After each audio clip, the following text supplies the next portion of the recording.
You still there? Yep, I'm muted. Okay. Oh, okay. It's still doing that, so I gotta keep an eye on it. It's not as bad, but it's still just ring. Yeah, it just did it too.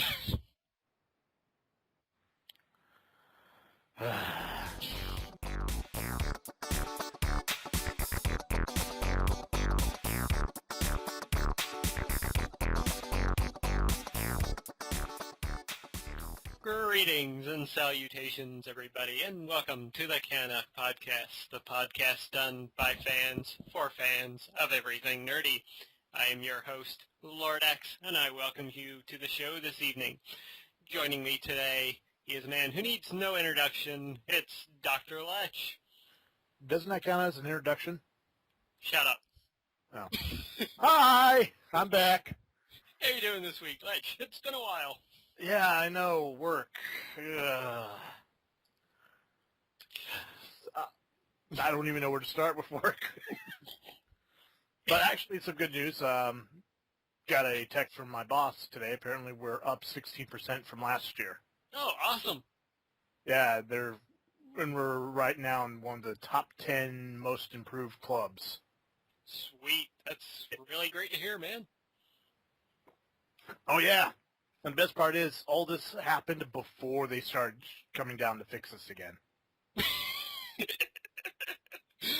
Lovely. Yep. Well, Lech, it's great to have you back on the show again this week because even though we don't have a whole lot of news stories to go over this week, we do have quite a big show for you folks. And that's because, by my countdown clock right now, I've got to pull it up because I don't have it opened. We are 24 days, 22 hours, and 34 minutes from the launch of the PS4, which is the launch of the next generation of consoles. Mm-hmm. So in order to get ready for that, we have got a couple of segments coming up on the CanUK Podcast called Prepping for Next Gen. And, we're going to go into part one today. Now, part one, we've got two little topics to go over here, and that's our favorite moments from this past generation of gaming and our biggest disappointments from this past generation of gaming. Now, I just want to make a little note here. This is not our top 5 and bottom 5 games. That's coming in the near future. This is moments that we came to realize that this really is the future of gaming, and moments where we thought, oh, fuck, we've gone back 30 years. Oh, yeah. So, let's get started on this topic here. Lech, why don't you kick us off? What's one of your favorite moments from this past generation? Oh, God. I would have to say, quite honestly, being a noob that I am, my first time playing it was Modern Warfare 2. Mm-hmm. It was, I forgot the name of the level, but it's the one that's in Saudi Arabia. It's the plane crash one. And I've never played a first-person shooter game with a map so big in my life. Mm-hmm. And I just remember I was playing on an HD television with some friends. And even though it was like we were all playing on the same console, so it was just 4 little windows. But still, I was just... the speed of the game, how fast everything was going, just the visuals, the sounds, everything just, honestly, it blew my mind. Mm-hmm. And I was just like, if every game is going to be as good as this, then yeah, I'm going to invest the money in one of these systems. Mm-hmm. Cool. And since then, I've been hooked. Mm-hmm. Ooh, that's cool. Yeah. How about you? I think the first moment where I realized that this was going to be an awesome future for gaming, I have one other one I'll mention later, but which comes earlier than this. But the first moment that I started playing the first Assassin's Creed game. Oh, yeah. Now, I heard about it previously and saw some cinematic trailers and whatnot. Thought, oh, this would be pretty cool. And after I bought my PS3, this was the first game that I actually bought for it. Turned it on, I started playing. I mean, the city itself was glorious at the time, but what really sparked that, like, amazement in me was when you first get out of the city and you're going down that trail and you get outside and you get to see the open world. Just that moment. I remember myself, my roommate, we were playing, while I was playing, he was watching, and we just had to stop where we were because we saw that open world and it just looked so beautiful, stunning. It was like, you could not get this before. Like, as great as the PS2 era was, there was no graphics like this before. So yeah, that was like my real first moment of like, wow, this is damn near impressive. Yeah. And since then, those games have improved like drastically. Oh, I know. And just comparing Assassin's Creed 2 to 3, I mean 1, Oh, God. just the speechless, literally. Mm-hmm. Yeah, I mean, we had like open world games before that in like Grand Theft Auto, but yeah, nothing to that scale. That was one of my like all-time favorite moments. Oh yeah, definitely. I mean, just God, why didn't I pick that one? Because honestly, that. I mean, yeah, the first-person shooter thing, you know, easy a gateway drug for video gamers. Mm-hmm. But Assassin's Creed, I mean, the story, the visual style, everything about it was almost perfect. Mm-hmm. If only the missions weren't so goddamn repetitive. Yeah. For the first one. Yeah, for the first one, they learned from their mistakes with the second one. Yeah. Very true, yes. Damn, I should have picked that one.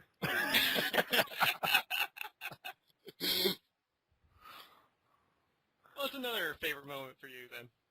Oh, Just like in general, like things that made you wow. Dead Rising. That is a good one. That first time you get outside in the mall and you see just zombies forever. Mm-hmm.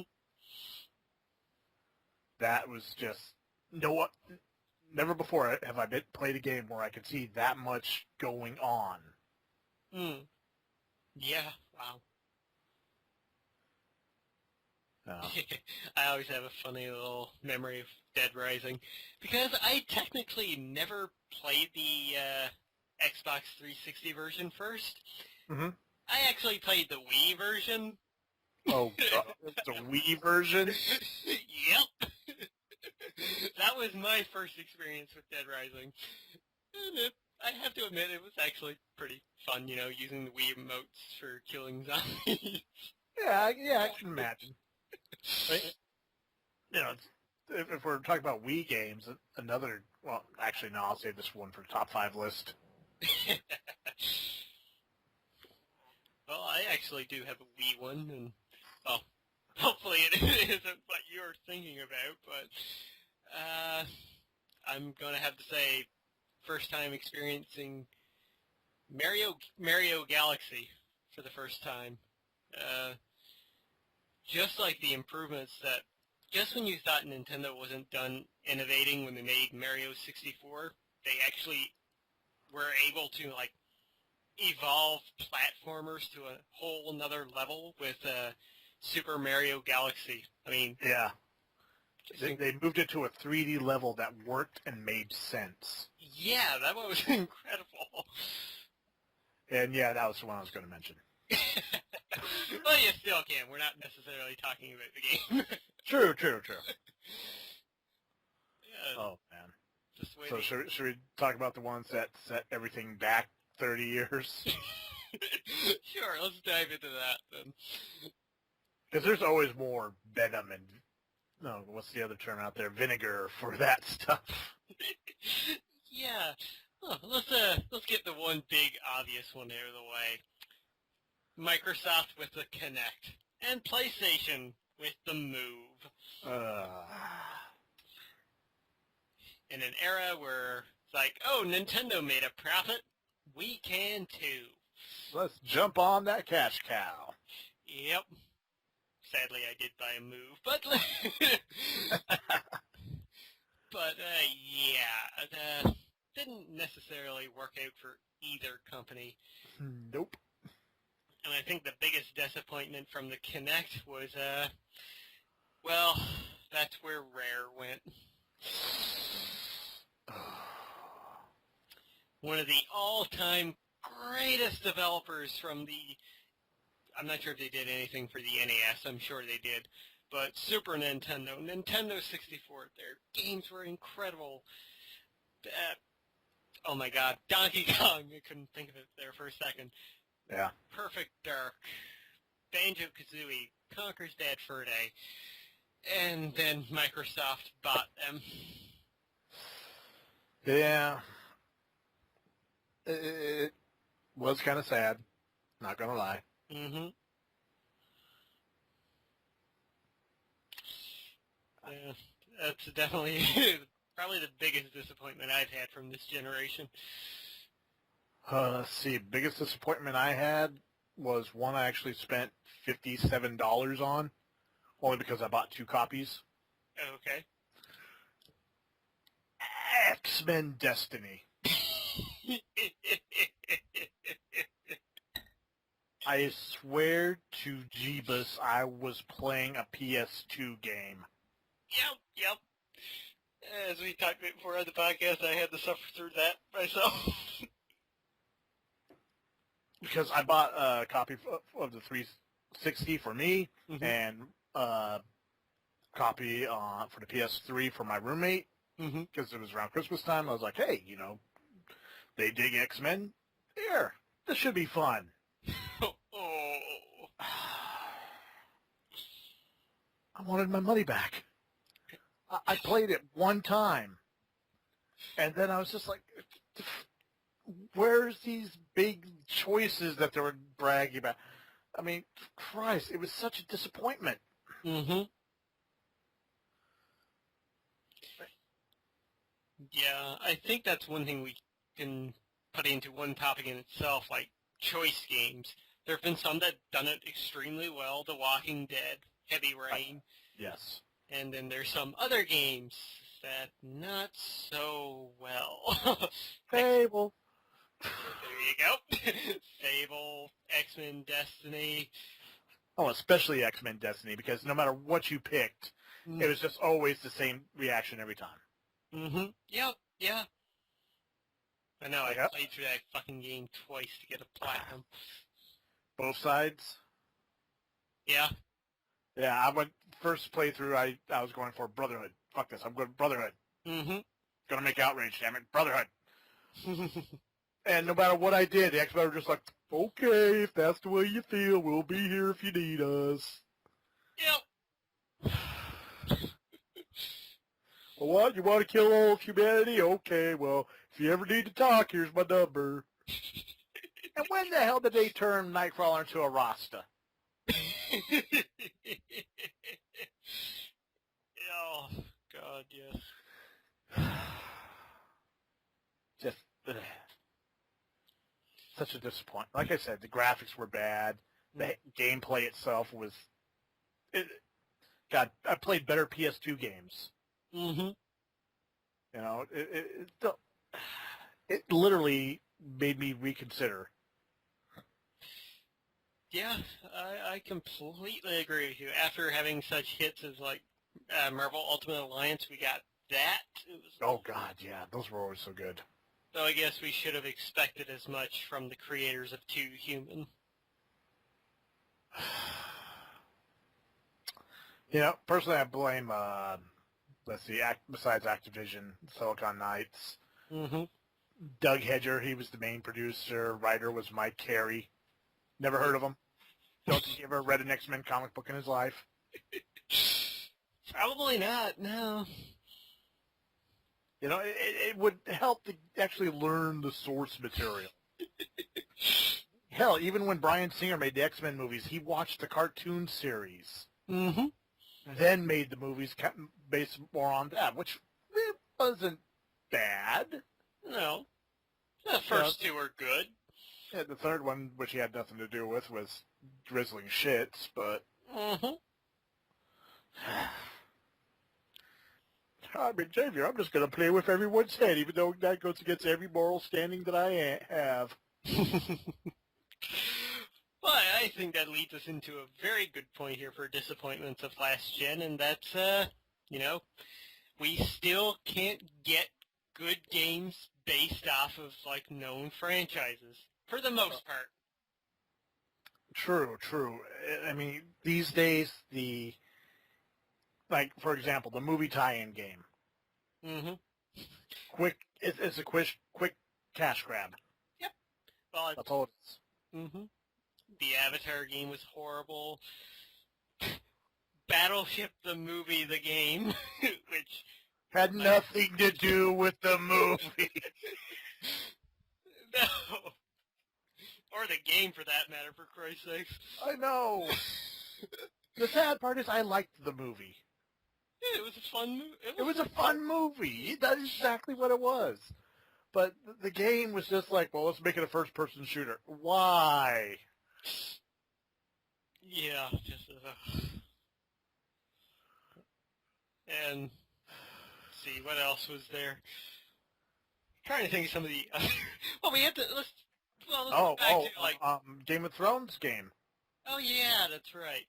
Which had none of the characters from the series in it. Which, well, that one kind of made sense, because they did go for, previous history, I think, a side story. Still didn't work out fine, by any means, but... The graphics were bad, the story was bad, the gameplay was bad. Still need to play it. I did pick it up on Steam a few weeks back. It was cheap. Be prepared to see the biggest roided out dog you've ever seen. Awesome. Okay. As far as, good things being transferred over, we actually got in my opinion, the first good movie-based game off of a fucking horrible disaster of a movie in the Wolverine game. Yeah. Because that was a fun game, and it had lots of blood and Wolverine cutting people to pieces. Like the movie should have been. Exactly. Right up until the ending, the game was absolutely fantastic. Then he fought Barakapool. Yeah. So much hatred. That man should be never allowed to direct a movie again. No, he should not. We're going to create a character for the movie, and she's going to be a mutant, and she's going to have pheromone controls, and she's going to be a hooker. That character already exists. Oh. We're going to create this other character. He's going to have these tentacles that come out of his hand, and he's going to be a villain for it. He's already there, too. Well, okay, I'm sure we can both agree on this, and our audience will as well. The best property to be put into a video game this generation, the Batman Arkham series. Yes. My God, yes. That's definite proof that it can be done well. Yeah, I mean, I do have complaints about the first game because, I'm sorry, all the boss battles broke down into, dodge, stun, attack. Yep. Even the battle with the Joker, which, in my opinion, that made no sense. No, it did not. Was it bad? No. Was it good? Yes. Mm-hmm. It's just, personally, I don't think the characters were properly represented. Now, however, Arkham City, on the other hand... Yeah, definite proof that properties can be turned into damn good games. Yes. And I'm excited for the... Arkham Origins. Arkham Origins, thank you. Yeah, coming out this Friday. Ooh, Friday's payday. I can't... Uh-oh. Remember a couple weeks ago we talked about gamer decisions? Yep. There's a lot of games coming out this next week and a half. No kidding, we covered him at the beginning of the month. I know. Well, let's go on to like another little topic here. Games coming in a lot. So many fucking sequels. That's what we got hit hard with this generation. Yeah. It wouldn't have been bad if the sequels were necessary. Mm-hmm. Not just really broad expansion packs. Exactly, and not like every single fucking year. I think one of the only people to actually do good on like timing out sequels have been Rockstar with Grand Theft Auto. In the entire lifespan of the PS3 and the Xbox 360 and I'll include the Wii as well. Yeah. We got 2 Grand Theft Auto games. That's it. And they were both really damn good. They were. I mean, you'll get people that will argue with you about that, but if you get down to it, they were fun. They were entertaining. You would play it and know that you're playing. Hey, I'm playing Grand Theft Auto. Mm-hmm. You know, they knew what they were doing. Yeah, and they weren't going to jam it down people's faces every single year. They took their time. They developed the games the way they should have been. Yeah. And unlike the Madden games. Roster updates. Roster updates. Oh, now you can do signature moves. Really? New innovation. Dance in the end zone when you score a touchdown. Yeah, actually, since we watch a lot of sports at work, they actually had a 30-minute commercial for the new Madden game, and that's one of the things they covered. Oh, Christ. Customizable goal zone, end zone Yeah. celebrations. Oh, God. Now, if they allowed you to create quality of, like, what Homer Simpson taught people on The Simpsons, sure, I'm fine with that. Yeah, but no. Or the Family Guy one. Shaboodle. Shaboopy, shaboopy. Greatest end zone dance ever. Yep. And, But no, they won't do that. and we got every single fucking year we got a Call of Duty game. Yeah. Sure, they switch developers like each year, but It's still. the same shit over and over and over again. Yep. Nothing new. Yep. God forbid. Just same crap. Mm-hmm. Same. And now this is a former Call of Duty fan too. I fucking love that game, Modern Warfare. Oh, you just disappeared, Lech. I'm on it. I was saying, Modern Warfare 2, story mode, still one of my most favorite games to play. Mm-hmm. Online mode, fuck it. Black Ops, amazing story mode. Yes, definitely. Online play, fuck it. Modern Warfare 3, story mode's okay. But, they tried too much to shock you with main characters getting killed off left and right. Online mode, do I need to say anything? Nope. Don't even get me started on the new Black Ops. It's like, well, it's Future War, so it's Halo. But not as good. But not as good, and I don't even like Halo. That's sad. I mean, I have to say the one, in my opinion, my humble opinion, the one first-person shooter that nailed it this generation, Battlefield. Yep. How many games did they come out with for this gen? Well, counting the one this month, 2. Yeah. I mean, of course, we got the Medal of Honor from EA as well. Yeah, but that's not a Battlefield game. That's Exactly. Medal of Honor. Yeah. That's their Hmm. Call of Duty knockoff. Yep. I'm sorry, it plays exactly the same. I call it what it is. Mm-hmm. But Battlefield, they did it right. Their expansion packs came out a good distance between each other. Mm-hmm. You know, none of the weapons, well, okay, some of the weapons are overpowered, but it really depends on how you play. Mm-hmm. You know, there's still moments that pisses me off, guys hiding in corners with fully automatic weapons, just every time you run by.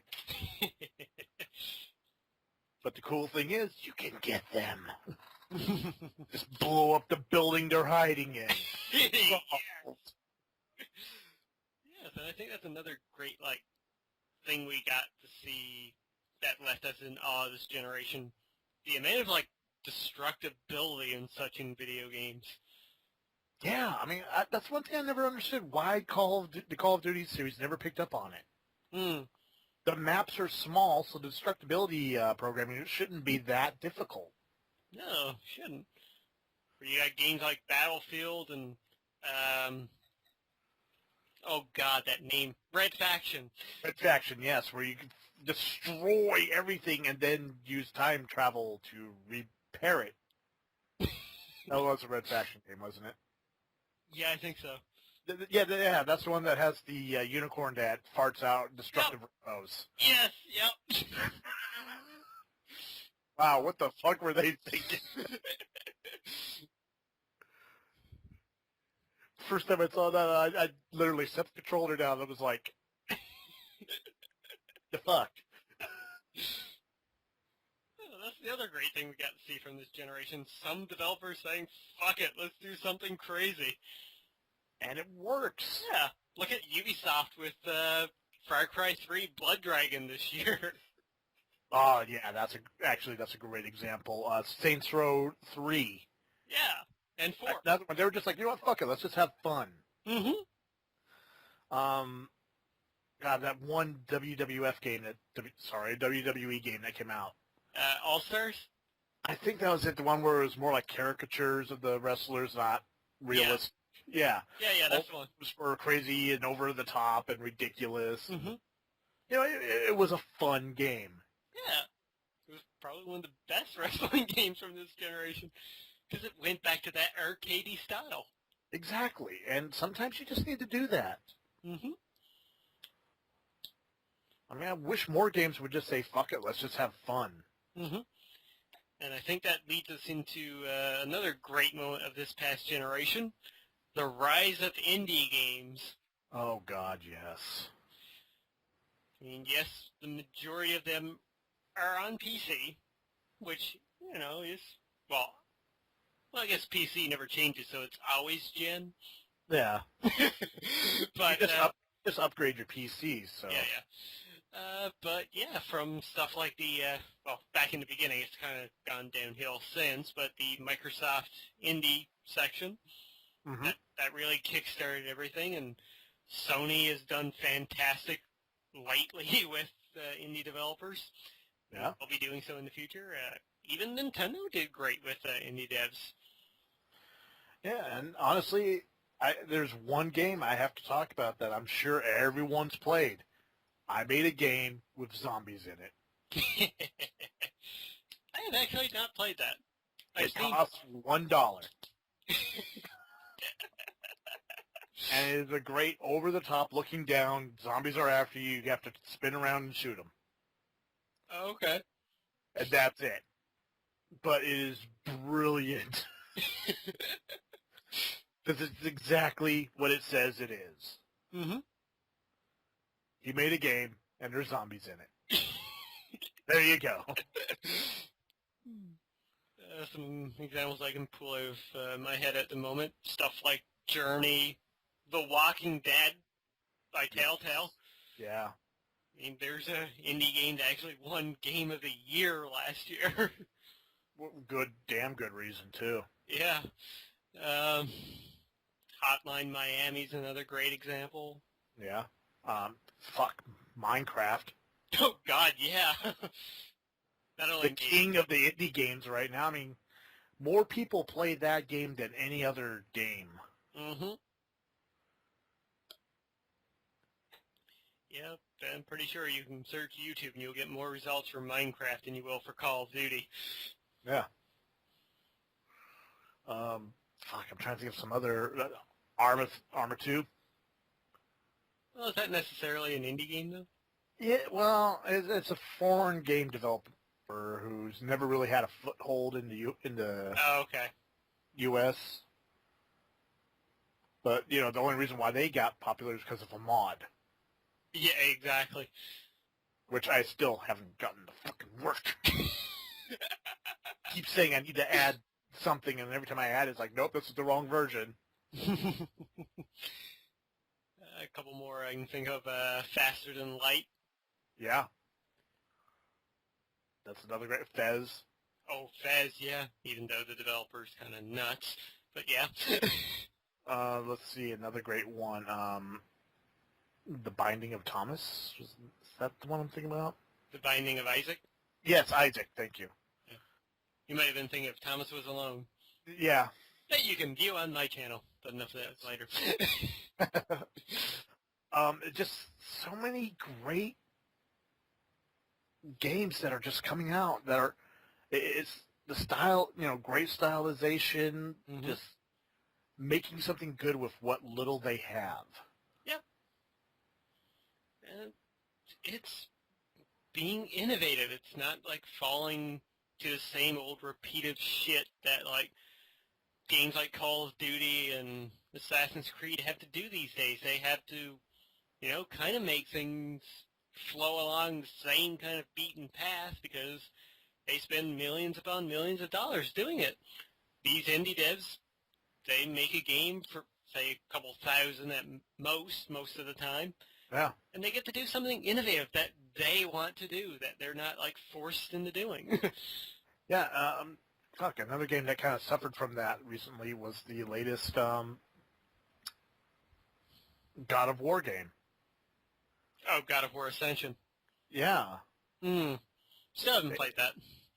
I mean, a lot of people saying it's not as good as any of the other ones. Which is sad from such a great series. Yeah, it is.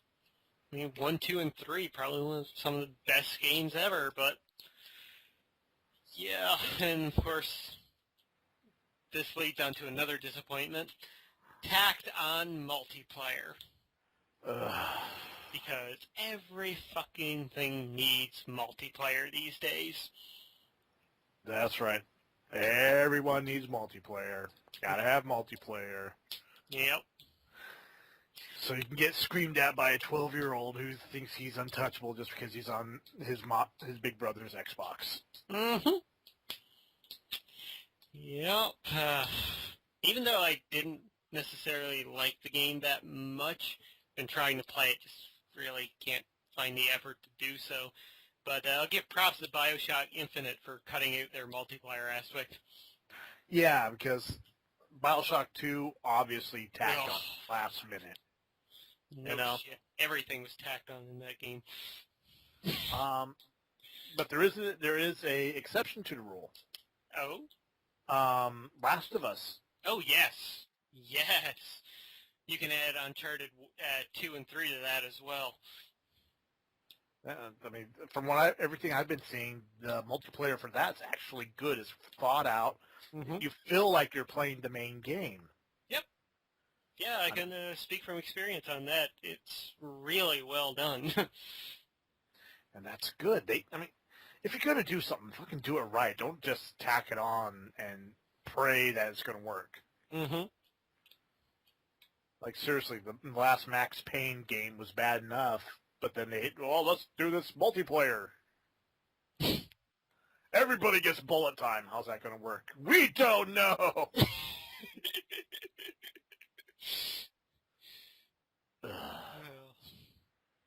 Oh, and let's not forget Tomb Raider multiplayer. Oh, God, yes. Because that made sense. Uncharted did it. We can do it, too. No, you can't. No, you can't. They made a damn good single player, but... Yeah, damn good single player, but no. No, just no. Well, yeah. I mean, some people made some good innovation, like we said, like The Last of Us, Uncharted, Driver, actually did Driver have multiplayer? I think it did. How? I can't remember. Seriously, how? Do you drive around, do drive-bys on each other? We just said, yeah, 2 to 8 players, network play, yeah. Oh, just racing, okay. Probably just racing. I can't remember. I think it was an open world, so maybe you could do shit. I never touched the multiplayer. Never even touched Driver. I remember I played the first one on PS2. If you can find the one for 360, the newest one, do Uh-huh. play it. It is actually good. I enjoyed the fuck out of that game. If I can find it, I might pick it up. Believe me, the concept and everything sounded stupid about, like, drifting from your car into another person's car, like, blocking off roads and everything to stop, like, people you're chasing. Sounded kind of stupid, but once you get into it and start doing it, it's kind of fun and innovative. I'll take your word for it. Oh, man. Fuck, what else? I mean, there's more I want to talk about, but I want to save stuff, for our top 5 and bottom 5. Yeah, exactly. I guess we kind of covered pretty much the main things for moments that were great in this generation, moments that were completely horrible, such as bad sequels. Mm-hmm. Oh, there's one other thing that we forgot to talk about. Oh? Online communities. Oh, yeah. The PS3, what is it, store? Mm-hmm. The one where you actually walk around the mall and stuff? Home? Yes.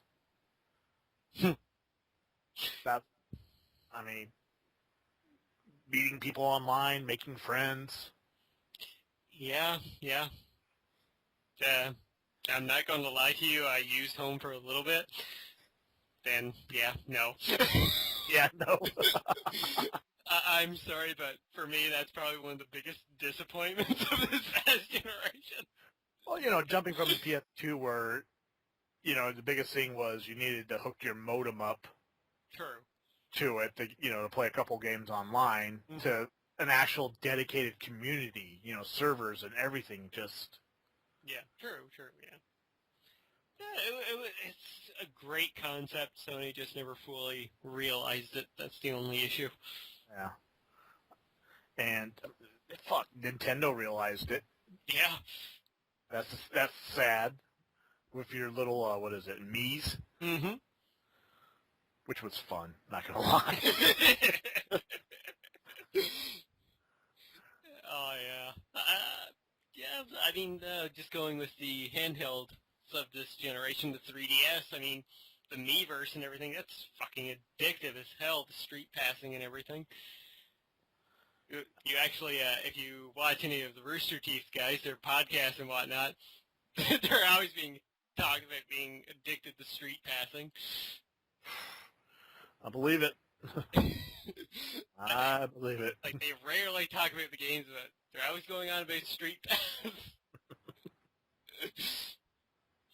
Yeah, great interactive communities, and, well, if they work, they're awesome. Yeah. Rockstar. Ooh. Oh, come on. The Red Dead Redemption community was kind of fun. Yeah. Not very well thought out, but kind of fun. Yep. They've just gotten a little too big all at once for GTA Online. Yeah. Well, of course, not their fault. I don't think they were really prepared for as many people that bought the fucking game, True. And God, people were calling into work to play online. Actually, one of my friends at work, he's actually the assistant manager in one of the departments, he scheduled his holiday around the release of Grand Theft Auto. Brilliant. Absolutely brilliant. Yeah, that's our thoughts from our favorite moments and biggest disappointments from this past generation. Feel free to let us know your ones down in the comments section below. Yes. So with that, it's time to jump straight into our news stories this week. Not a whole lot to go over, but fair few here we can discuss. And, Lech, why don't you kick us off this week? Oh, crap, you threw me off. You You usually take the first one, so okay, hold on. Pacing go. All right, so here we go. Now, this is actually going to piss off a lot of people. I can understand why. Watch Dogs delayed till 2014. Motherfuckers. I know, but according to the article, I'm not going to read the entire article because I'm tired and I've been stuttering a lot as is. Basically, what's going on is they're taking time off to develop the game even further. So basically, when it is released in 2014, which honestly isn't that far away now. Mm-hmm. But they did say their next fiscal year, which means the earliest we're going to get it is April. That's actually a good time. True. I mean, especially, with everything that the game promises. I mean, wouldn't you rather have a working, functional game? Yeah, this is very much true. Or would you want patches after patches after patches taking up your precious hard drive space? Very true. Very true. I mean, yeah, sure. I mean, a few gigs here and there. I'm sorry, I'm not a fan of the day one patch. Just so your character doesn't glitch out every time they're in an elevator. True. The upside for me here, this allows me to buy CanUK now on the PS4 launch day. So basically they made the decision for you. Yeah, pretty much. When I saw that they had delayed, I was like, fuck. That was like second game that I was going to buy with my PS4, and it's like, oh, shit. I'll go and change that pre-order. Maybe I'll get Assassin's. No! Fuck you, Ubisoft. You're not going to trick me. I go say screw it to you, and I'm going to go buy CanUK. Yes, let's not get yet another fucking expansion for Assassin's Creed. Pirate Edition! Yarher fiddle-dee-dee. So, yeah, basically you're going to be getting a working game. Yep. And honestly, that's worth waiting for. Exactly. More time to develop it, the better. Sucks for wanting to play it, but hey. Yarp. Alright, well, next up here in our news stories, we got a bit of Wii U news. And that's, well, the Wii U really doesn't have any games right now. At all.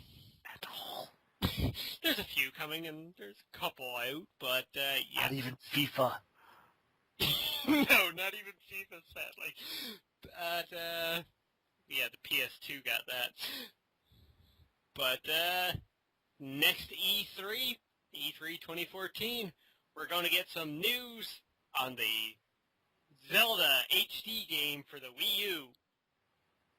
Not Wind Waker HD, but an actual HD Zelda game, which everybody wanted since they showed the tech demo a few E3s ago.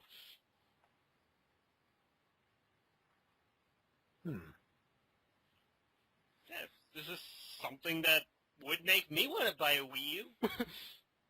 Yeah, but is it going to be a rehash of the same game they keep releasing for every system?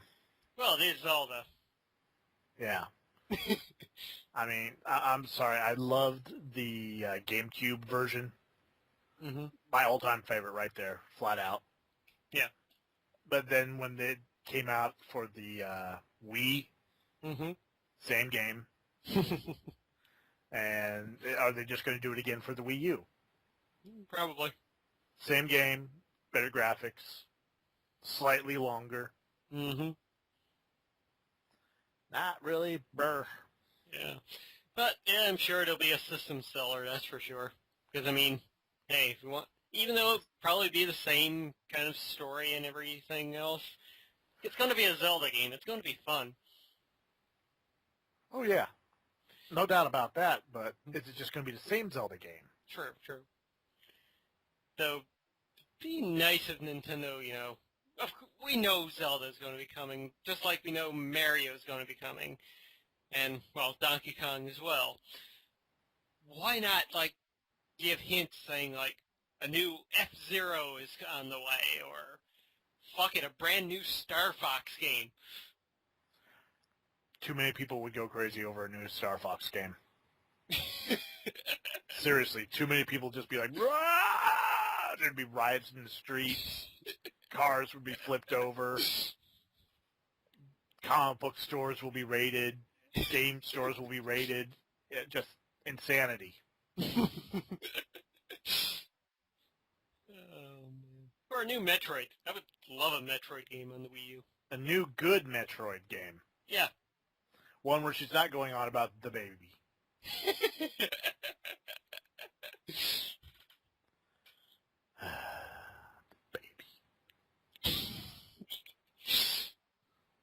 God, that game was so bad. All right, well, why don't you move us to our next story, which actually has some good news. Yes, that is concerning. Oh, wow, I actually get some movie news for a change. Yeah. All right, so we've talked about it before, and it looks like it's down to 2 people now.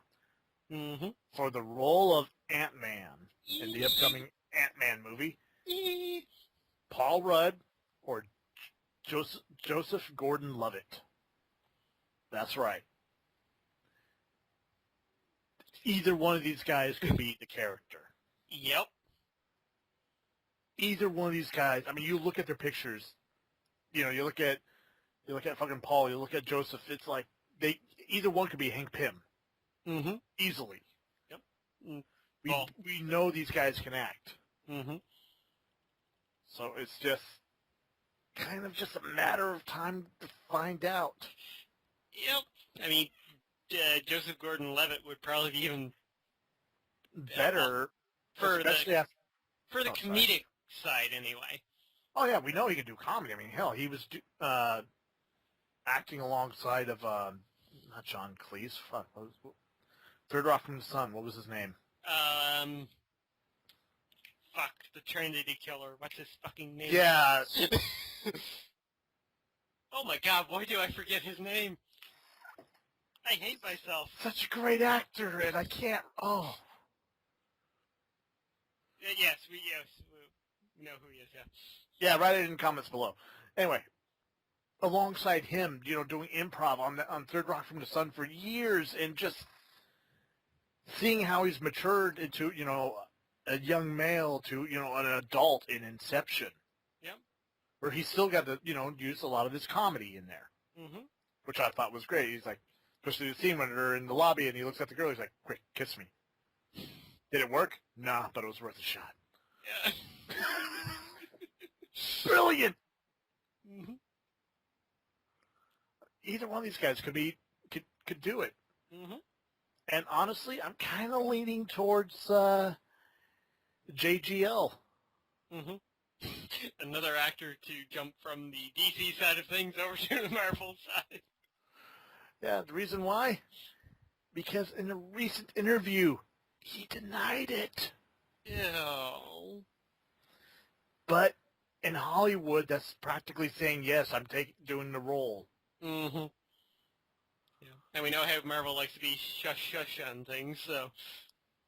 Which I don't blame them. It works so well. Mm-hmm.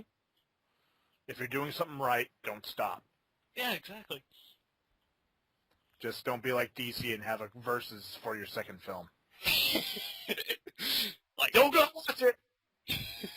Not gonna lie, still gonna watch it, but still. Yeah, that is a pure sign of desperation right there. Shit, we're failing. Okay, Batman and Superman, let's do this shit. Let's do this shit. Leroy Jenkins, what? Just go with it. Oh, man, oh, man. Yeah, it'd be nice to finally get some casting for Ant-Man. I mean, like I said, either one of these guys would be great for a role. Mm-hmm. But I would like to see Joseph as Hank Pym. Because just him up there with fucking everybody else would be great. Yep. And not going to lie, he's a good-looking guy. Mm-hmm. Seeing him 50 feet tall, New York City, might make a lot of ladies happy.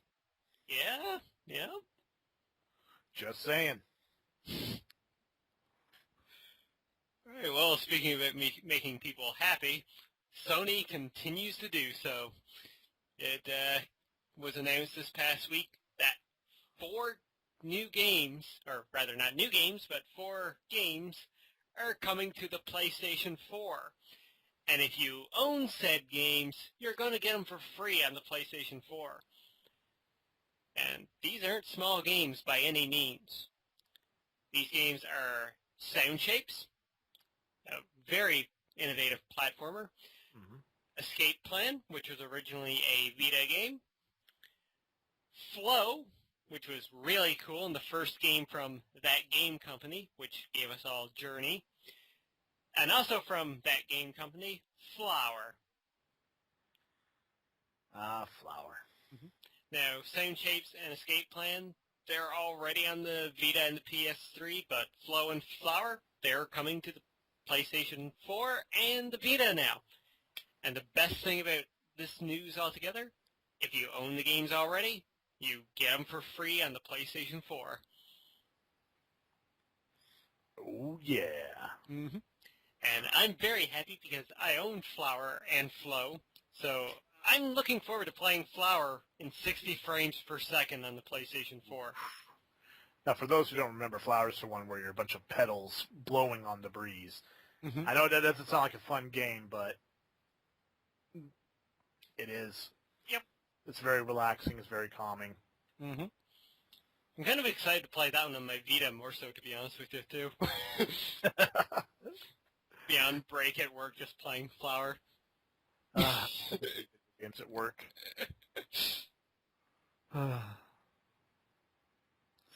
Let's sad. I don't get that option anymore. By the way, next time you guys are complaining about your manager at work, keep in mind, a lot of times managers can't take breaks. They can't take lunches. They have to be available 24/7. So, yeah. Just saying. All right. Well, speaking of good news, you actually got some good Microsoft news for us, don't you, Lech? Yeah, that's pretty fucking rare. There it is, folks. Xbox One will have dedicated servers available for multiplayer games. That's right. When the Xbox One launches November 22nd during the tongue-tied. Basically, when the game is launched on November 22nd, it will feature more than 300,000 servers provided by cloud technology. Power of the cloud. Power of the cloud, which I haven't messed with it, but people swear by it, so, I've always been more of a, I have to have it on my hard drive. Mm-hmm. I gotta have the save on my hard drive. I don't trust it. Yep, I agree with you. It's floating around my head. No. But the cool thing is, Poleno? He's a representative of Polygon, confirmed to... I cannot read tonight, apparently. I'm trying to read the first sentence, but my eyes keep going down. And no, there's no naked women off this page either. It's basically, Microsoft has 300,000 dedicated servers, and it's open for any developer to use. Mm. So they would have dedicated servers on the cloud platform. Mm-hmm. Which, marketing-wise, is a very good idea. Especially given what happened recently with the GTA Online. No kidding. I mean, they were there, oh, we're ready for this, and no, they weren't. Mm-hmm. I still don't have GTA. I will at some point. But so many other good games I got to get through first. Hey, on the plus side, it might actually work for you when you get it. Why'd you have to go there, man? Low blow. But yeah, chances are the online multiplayer online will work when I do get it. But it seems like Microsoft is thinking ahead on this one and actually having servers dedicated already at launch. Yeah. Which is smart. Mm-hmm. Dare I say, one of the few smart things they've done and not had to backtrack on. Give them time. I'm sure there'll be something in the fine contract, fine lettering of the contract. It's like, oh yeah, you can use our dedicated servers, but it will cost you. What was that? Nothing? Just sign here. All right. Now get the fuck out of here. What? It's ours now. Oh, sorry. I got on a tangent. Microsoft's evil. Well, hopefully this is good news. No, but seriously, it's a smart decision on their part. Yeah, it is. If it works, on the other hand, time will tell. Time will tell. Yes, it will. All right, well, speaking of time and more delays, because recently, apparently, the motto for the gaming industry is delay all the games. Came out this past week. Sony confirmed it. DriveClub has been delayed until 2014. Which is kind of sad because DriveClub was one of their few exclusives for the PlayStation 4 at launch. And also, this means that yes, the PlayStation Plus edition of DriveClub, which would have been available day one to everybody, is also delayed. So, yeah, that's sad. On the plus side, people will now be getting the indie game Contrast, which looks very promising day one. Nice. Yeah. Today I saw the pre-buy thing on Steam for it, and it's going to cost $20 on Steam normally. So, yeah.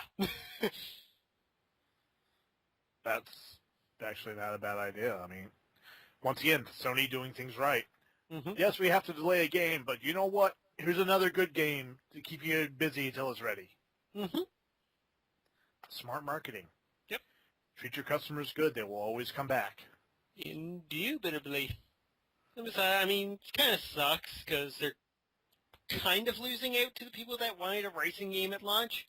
Sure, there's the new Need for Speed game that's going to be available as well, but this was their big one. This is like what they wanted to use to compete against Forza with. Forza. Do you know anybody that plays Forza? I do, actually. What kind of car does he drive? One actually doesn't drive a car, but the other one is a car fanatic. So I can't say anything. It's different game types for different people. Mm-hmm. Yeah. Like I said, I wasn't necessarily interested. I would have downloaded the PlayStation Plus edition for free. Mm-hmm. They give it a shot, something to play, see how next-gen racing goes, but yeah. I don't know. Maybe I'm predicting it's going to be very realistic to the point where it's not fun. Probably, yeah. So if you saw Sony's commercial as of late. Yeah. All right, well, speaking of another Sony exclusive, you got some news for us? Yes. Everyone's favorite steampunk version of, I forgot the fucking game. The Order. No, Oh. game I was going to compare it to. Oh. Except for a steampunk version of it. Never mind. Scrap. Just cut that out in editing, okay? Maybe. You could do that, right? All right. Cool. Yeah. All right. The Order, 1886, co-written by Emmy Award winner Kirk Ellis. That's right. A non-gamer wrote probably what's going to be one of the bigger hits, possibly, for the next gen. Mm-hmm. Now, let me give you a quick rundown of some of the stuff this other movies this guy has written. He really hasn't done that many, but I'm pretty sure you guys have seen a lot of his movies. Let's see. He's currently working on a movie called Flying Tigers, which is in pre-production. The Day the Laughter Stopped, which is a made-for-TV movie, which is in pre-production right now. A little something called miniseries called John Adams. Ooh.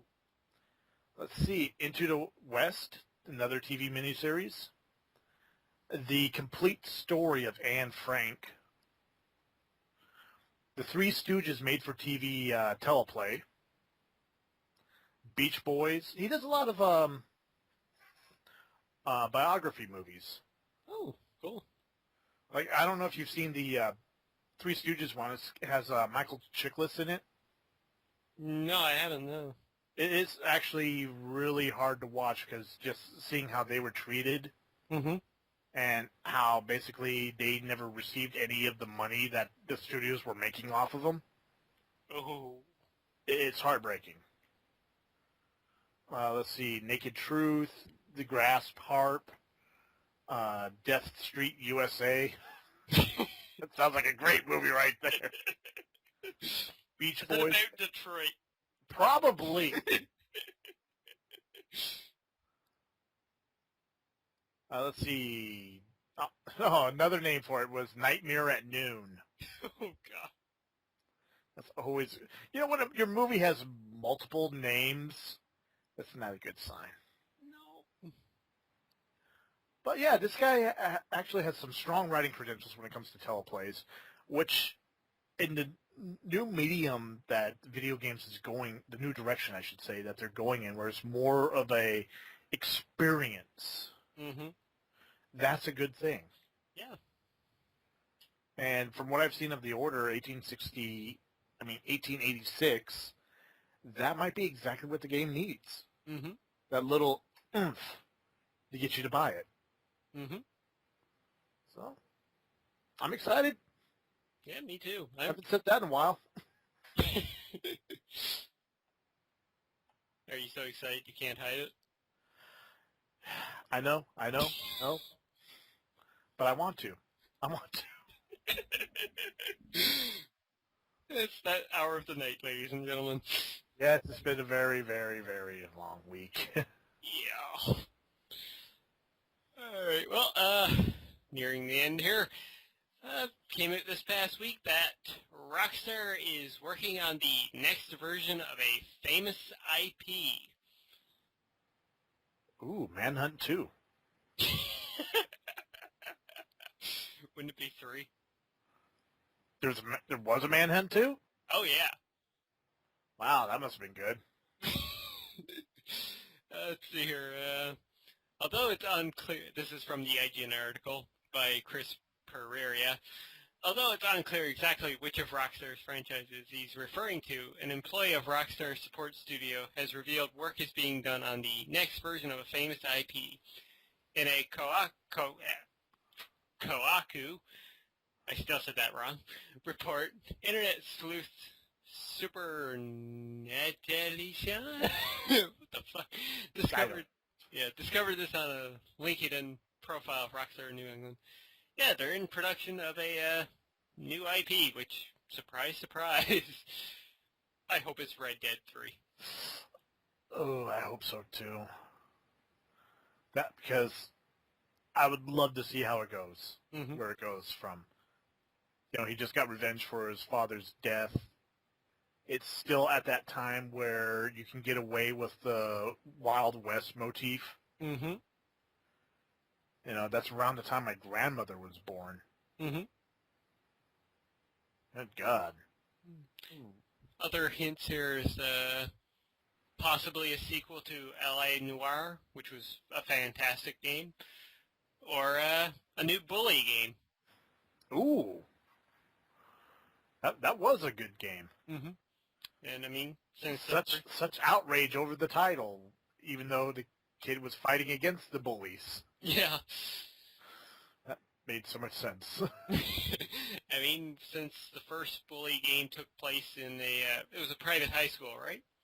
Yes, it was one of those where you send your kids away when you don't love them. Yeah, yeah. Maybe they'll take the next step. Maybe it's college. An Ivy League college. I could see that. Mm-hmm. Be very interesting to see what they would do in terms of gameplay for that. I'm just thinking weird things like going to class and having to take notes, but Don't give him any ideas. That'd be horrible. it can come out on the Wii U. You can use the touchscreen to do that. Quick time events during class. See if you fall asleep or not. Hey, they could do that with the Kinect. Are you awake yet? No, you're falling asleep. You're falling asleep. Wake up. Mr. So-and-so, you cannot sleep in this class. Out into the hall. Oh. You're nowhere to be seen on the couch. Bueller. That would be, oh my god, that'd be amazing.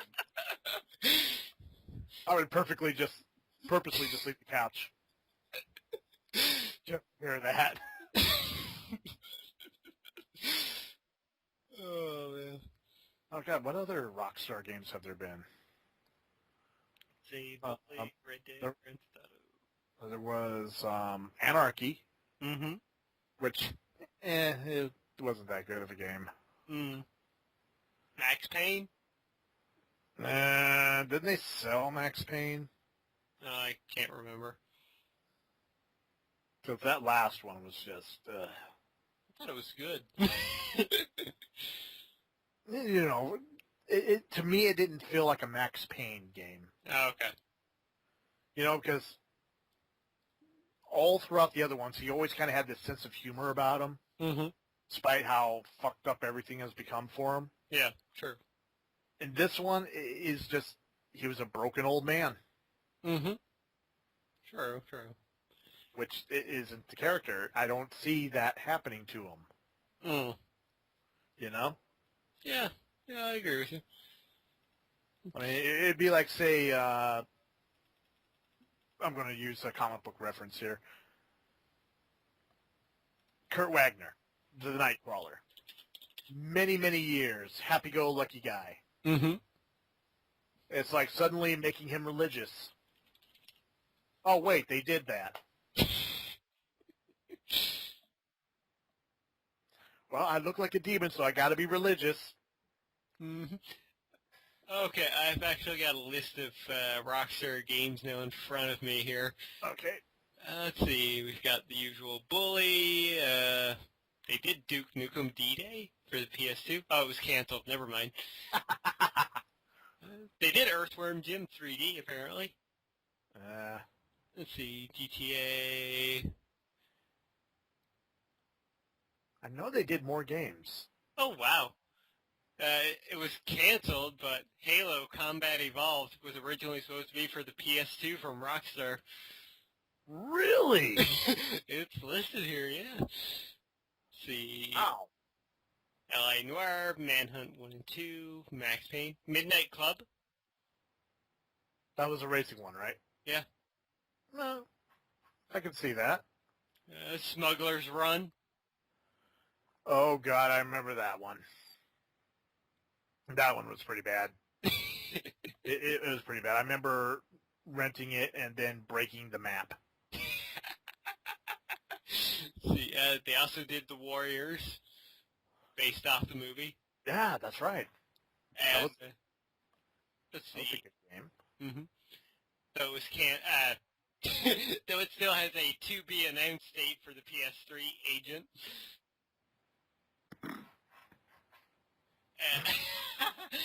Okay, it's listed here.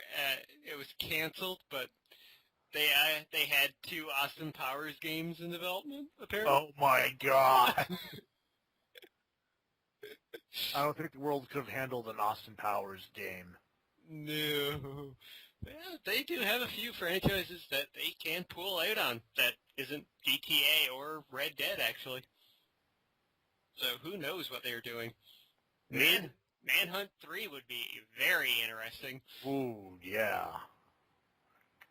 Because I remember just how dark and unnerving the first one was. Yeah, and what they could do now. Oh, jeez. All right, speaking about unnerving and being scared, you've got our last news story, which is another movie news for you. Yeah, I kind of understand why you gave me this one. I hate you for it. So, brace yourself. Sam Worthington says, Avatar sequels will shoot fall of 2014. Dun, dun, dun.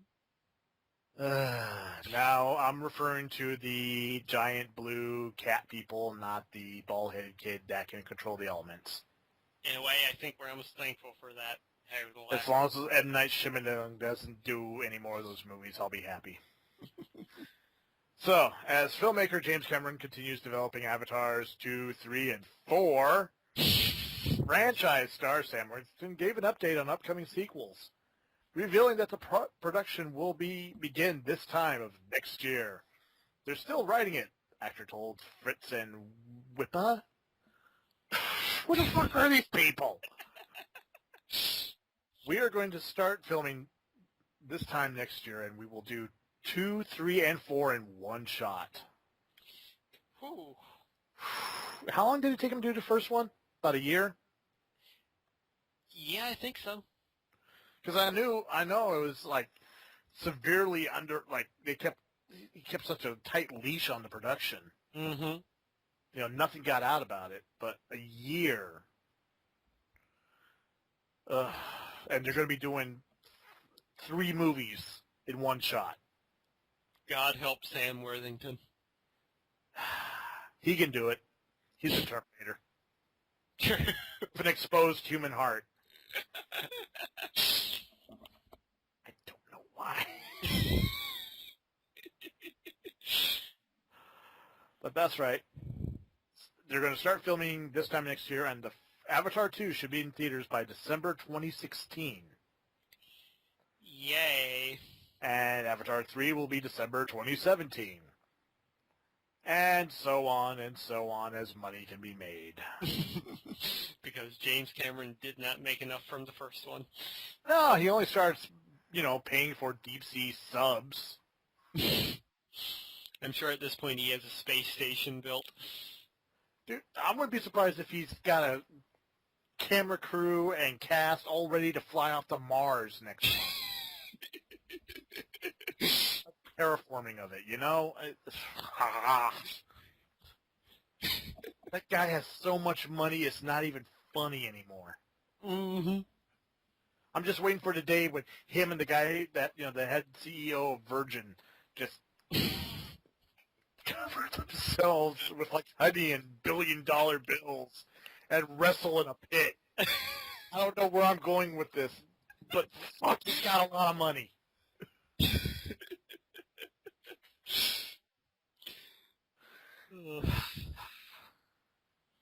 Oh, one good thing that can come from the Avatar movie anyway is good 3D.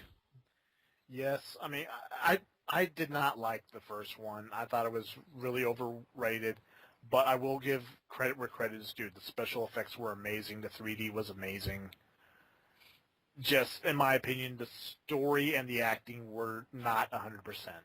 I totally agree with you. There's quite a few scenes where there's obvious, a lot of the acting felt phoned in, especially with Sam Worthington. But a lot of the story itself wasn't.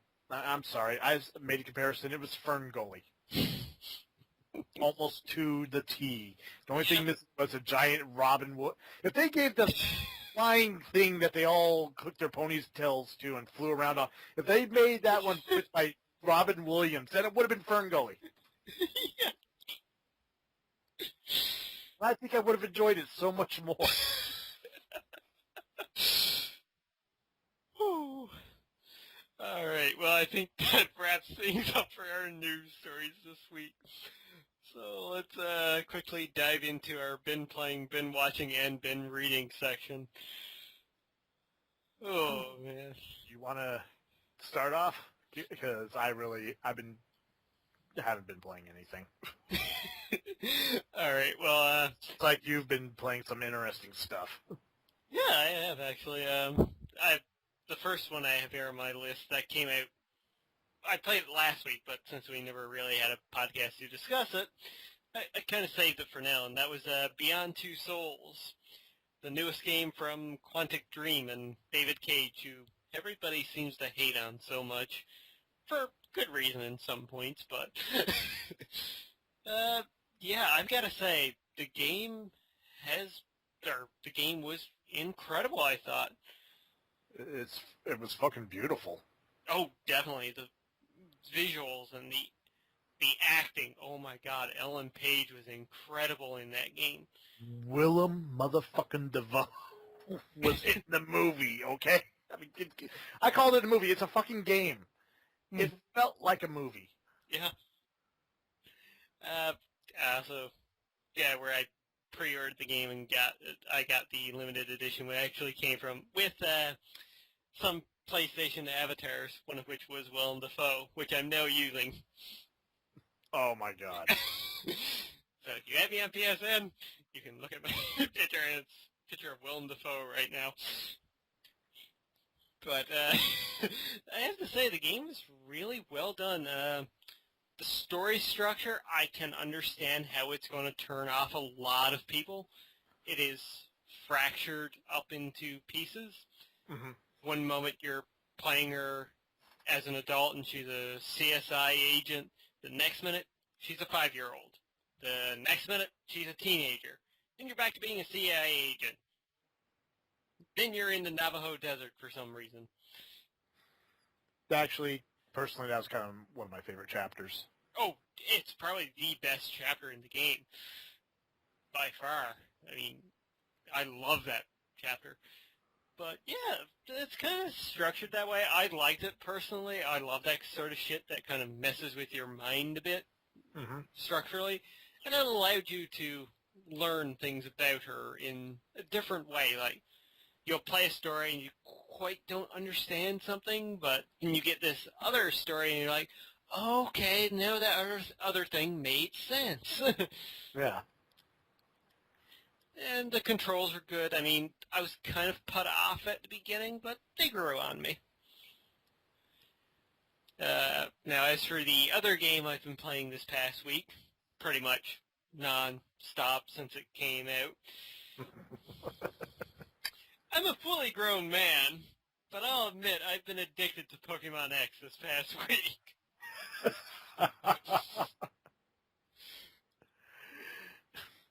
I can't say nothing. I still play Minecraft, and I'm almost 40. Okay? Yeah, Pokemon X, wow. Not to use this as a pun or anything, but it has definitely been an evolution in the series. Because, wow, gone are the 2D sprites of old, and now we have 3D graphics. I mean, the visual style in the game is what you would expect from, like, Ocarina of Time or Animal Crossing. Mm-hmm. It's those kind of graphics, and the story was, fine. It was okay. And battles look amazing now when you're fighting. Like, all the animations are so fucking cool. The Pokemon that they've included in game are great. From all 6 generations are included.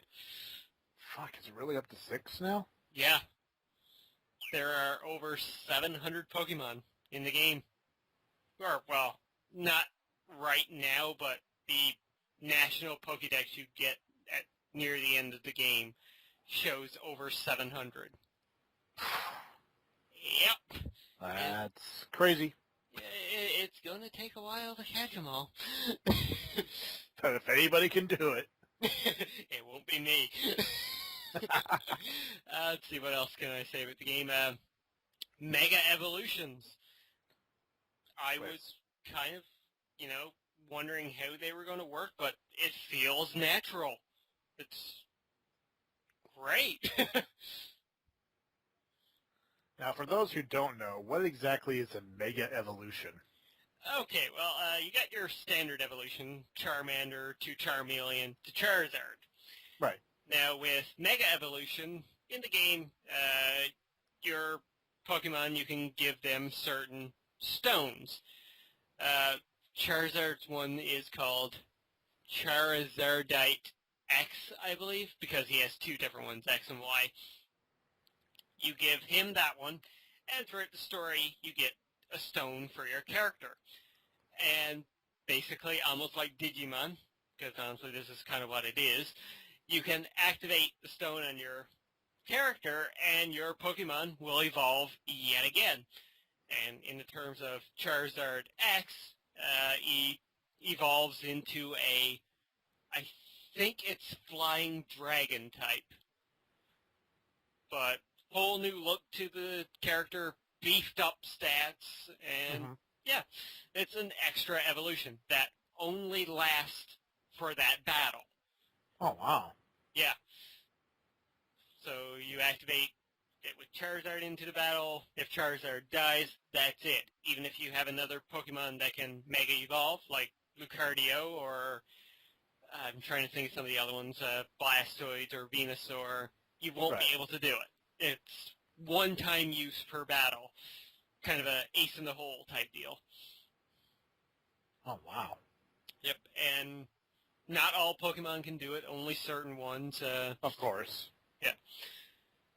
I'm trying to think of some right now. Charizard, Mewtwo, Blastoise, Venusaur, Tyranitar, Gyarados has a Mega Evolution, which looks fucking badass. I want it. I want to try and find the stone for it. Yeah, so that's Mega Evolutions. And I'd say the other great thing about the game is the social interaction that Nintendo has done for it. Because trading, battling with friends, never been easier. On the bottom touchpad, you can press one little button. It'll connect to the internet, and people, yeah. Love that. Yep. People you have in your friends list, well, on your 3DS, will actually show up on one section. Then you have acquaintances, people that you've traded with online through, like, Wonder Trade, which I'll talk about later, or battled with. They'll show up on that list. And then you have the bottom one, which is Internet, which shows almost everybody playing the game. When I booted it up, I had, I don't know, 1,000 or so people from Japan pop up down there. There's a shock. Yeah. And the game will actually tell you, too, how many people, like, you've randomly encountered on the game. And I think my list right now has got to have hit 10,000 or more. And that's people I can just, I could tap on. I can click a little button that says nice, which just, is a nice little thing just to say, hi, you look good, or something like that. And you can use O-Powers, which are something else brand new. Now, these powers you can use on yourself. They can increase the capture rate of your next battle or for 3 minutes time. You can increase your stats of your Pokemon, increase like the money you earn from battle, increase the encounter rate, decrease the encounter rate. Now, you can use them on yourself, which you got like 10 little green circles, and they'll use like 4 or something if you use them on yourself. But you can also use these on your friends or random people, and they'll cost less. So if you're playing, you might have somebody, randomly you don't know or anything, grant you a capture power, allowing you to capture a Pokemon easier. Mm-hmm. So the social interaction is just incredible, and trading has been fantastic. You have the global trade system again, which you can, search for a Pokemon that you want and trade with somebody, or you can put up a Pokemon and at request or something, and you can leave it and check back on it later to see if you got it. Now, Nintendo has also introduced in this game Wonder Trade, which is basically Pokemon Roulette, because it allows you to put up a random Pokemon for trade, and the game will search the internet, match you up with another person, and the two of you will trade. You don't know what you're going to give each other, just randomly. That's insane. Yeah, I've gotten some interesting ones from there. Somebody gave me a Torchic randomly, which had the Pokerus onto it. From Japan, of course, and I've gotten some other ones, like somebody gave me a Magikarp from there. But it's completely random. But that's cool. And, This moment in nerdism has been brought to you by Pokemon X. Go buy it. basically, well, I think Nintendo has sold a fair few, because at the rate they're going, it is the most sold Pokemon game to date. We're getting pretty damn high numbers. And I actually know two people at work that went out and bought a 3DS solely to buy Pokemon. Wow. Yeah, a friend of mine, well, one of them actually bought a 2DS. Which, by the way, now that I've actually used, because he allowed me to see how it was and everything, it's actually pretty damn cool. It reminds me of the old school Game Boy. Just the feel and everything of it. Not as stupid as you'd think, and it's smaller than it looks, too. So yeah, that's what I've been playing this week. So, since you haven't been playing anything, you've been watching anything? Beyond Two Souls. Whose playthrough? Oh crap, I gotta look him up. I just recently discovered him. He was doing Outlast, which caught my attention because it's another horror game where you can't fight back. Yeah. Where is he? The Rad Brad. Okay, never heard of him. He's actually got quite a few followers. Okay. A couple thousand. Oh, cool. Yeah. Let's see. I've been watching that, and also I've been watching Frankie Computer 1080p. He did a playthrough of A Wolf Among Us. Oh, cool. Still been meaning to buy that game. Wow. That's all I gotta say. Yeah, I've been hearing nothing but great things about it. It's that Telltale style. Mm-hmm. Telltale? Yeah, those guys. It's their style, but in a different format. There's no zombies. It's dealing with fables and stuff like that, and just very well written, as always. Mm-hmm. Characters you can get behind, characters you can understand. Yep. And the only thing I can say about the game is don't get attached to anybody too soon. I shall keep that in mind. And trust me, that's not spoiling anything. Because the shit hits the fan and it hits it fast. But yeah, Beyond Two Souls, I watched the first episode of that, and I was just literally blown away by it. Mm-hmm. I couldn't stop watching. Luckily for me, he's a power player. Basically, he'll power through the game just so we can upload it as soon as possible. He does 2 or 3 uploads a day. Oh, wow. Of the same game. Oh, cool. So yeah, if you're like me and have to have it right now, then you'll love this guy. Cool beans.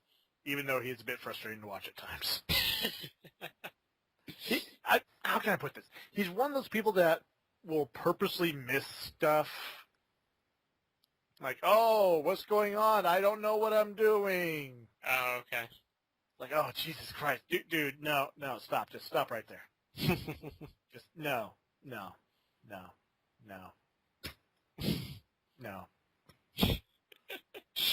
Yeah.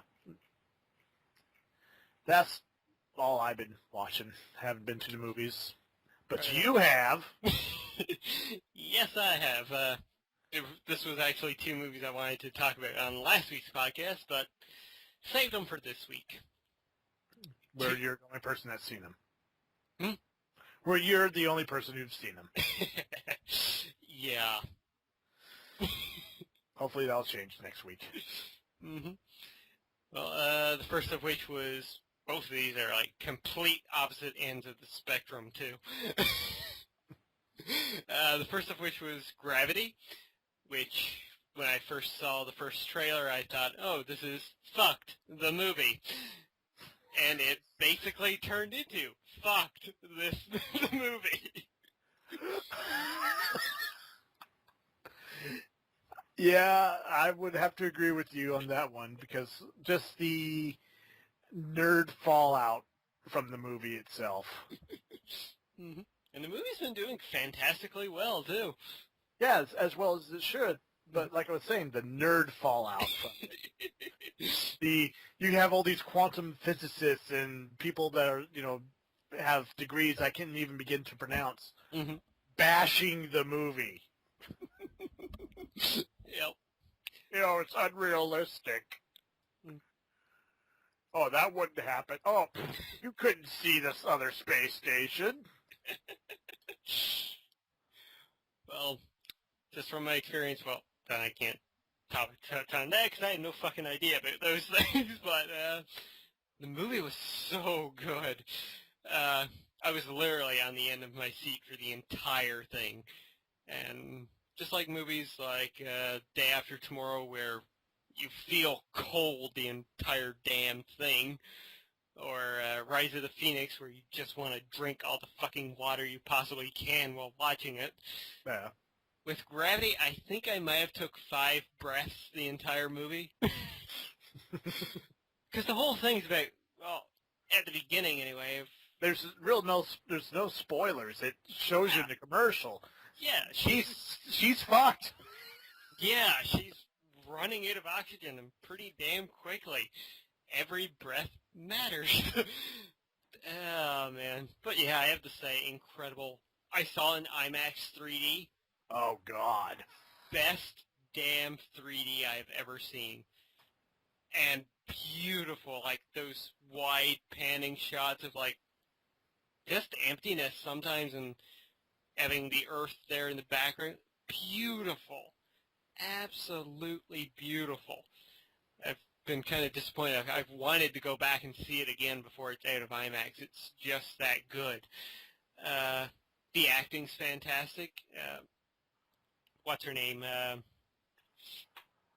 Fuck. Sandra Bullock, sorry. Yes. I'm not a big fan of hers. She's had some really horrible roles. Oh, yeah. But she was incredible in this movie. So damn good. And, of course, you have George Clooney, who is by far one of my favorite actors of all time. And he's incredible in this one, too. He has such a good character. He is an astronaut who's up for his last space mission. Sure, of course. He has that cliche, one day away from retirement. But, he's so funny. When the movie opens up, they're actually working on something or another. I can't remember exactly what it is now. But he's like, at one moment he's like, Houston, I've got a bad feeling about this mission.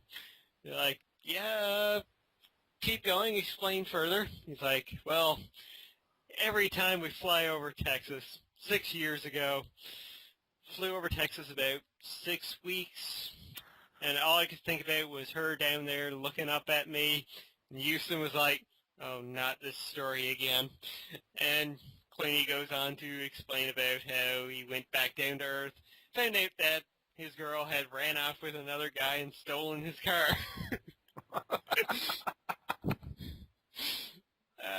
So great. He is so hilarious in the movie. He is a good actor. Mm-hmm. By far one of the best.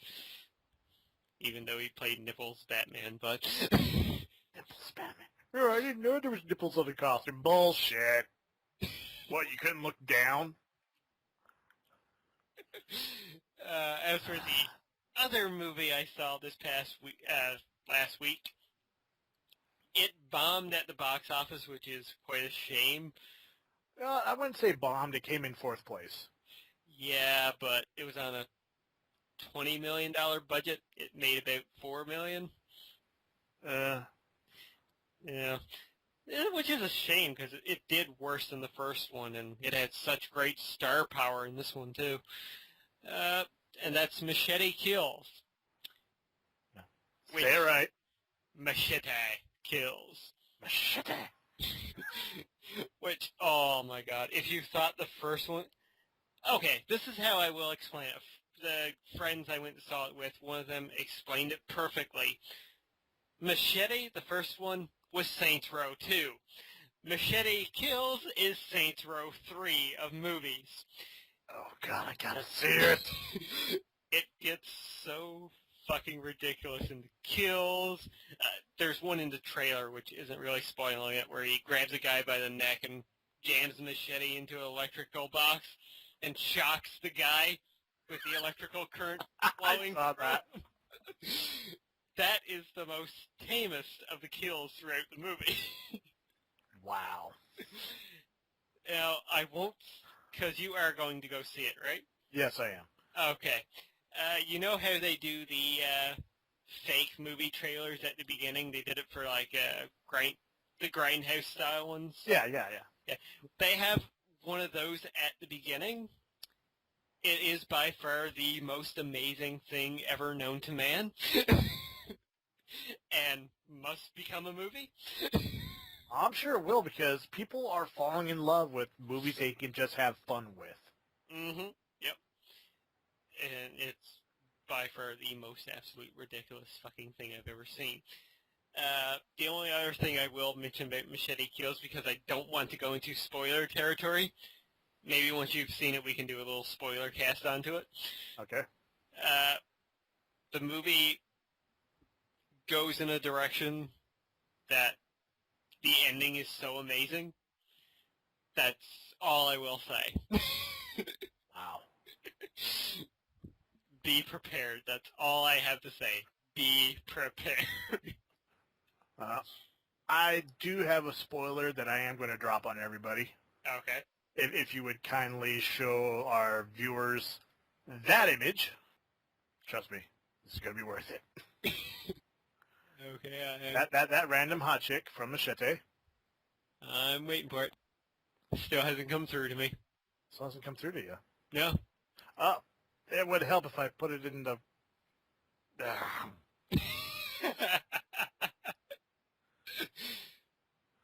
It would help if I...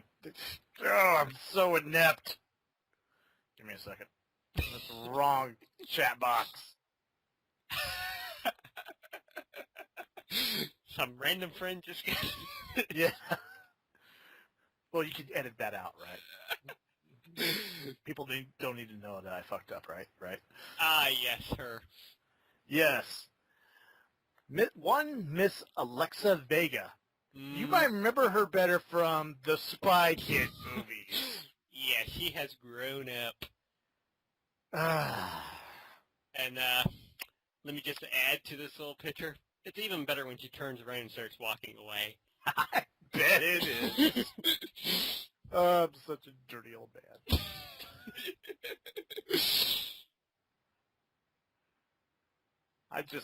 Wow.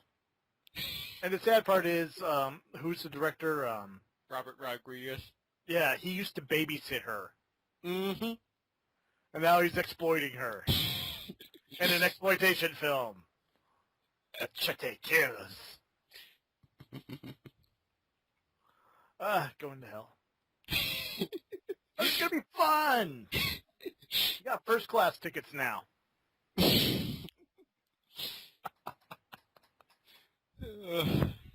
that wraps it up, I think, because I don't think either of us have been reading anything. No, not really. Okay, well, that leads us into shameless self-promotion, which, I've got this thing on YouTube. It's called the CanUK Podcast. You can go check it out. Yeah. I've honestly really don't have anything to promote at the moment since I'm taking a mini break as I prepare for November. Oh, God, November's, it's going to hurt so much.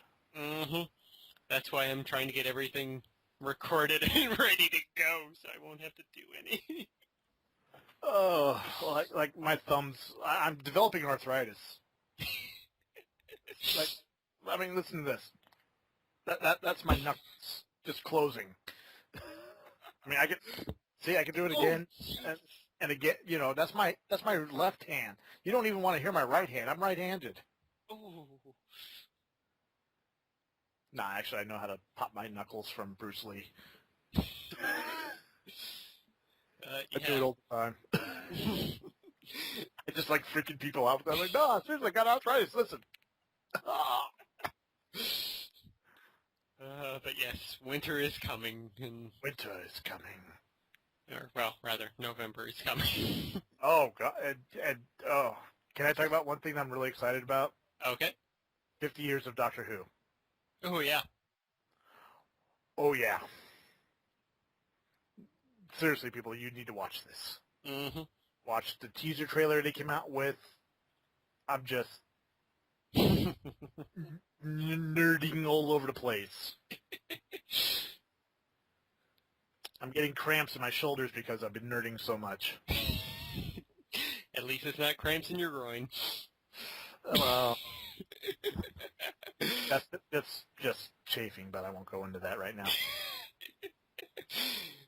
But yeah, shameless self-promotion. We really both don't either have anything at the moment, but please go check out our YouTube channels to see the content that we do have up, and check us out on Twitter, where we will answer your questions and comments. Speaking of, do we have any questions? We do not. Oh. Yeah, still nothing. Maybe one day. Maybe one day. I'll start telling the girls at work, but then again, I don't think we want those kind of questions on the show. I'm thinking about doing a little promotion video for that soon, too, just so we can get some. Yeah. I mean, I'll promote it. Hell, I'll put the link out everywhere.